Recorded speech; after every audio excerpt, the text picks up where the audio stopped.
Momen Erick Thohir tersenyum tersipu malu saat dipuji Jokowi karena datangkan Argentina.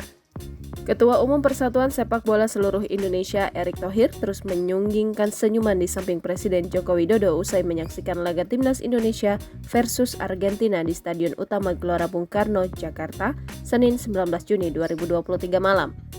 Raut wajah kebahagiaan tak bisa ditutupi.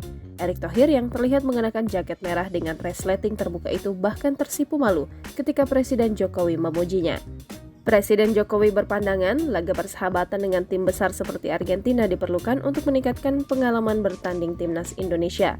Ia meyakini PSSI di bawah komando Erick akan terus mendatangkan tim-tim besar untuk bertanding dengan Indonesia.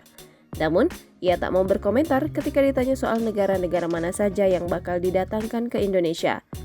Untuk diketahui, pertandingan Indonesia versus Argentina berakhir dengan skor 2-0 untuk kemenangan skuad La Albiceleste. Tim Tenggo menang berkat sepasang gol yang dibukukan oleh Leonardo Paredes dan Christian Romero.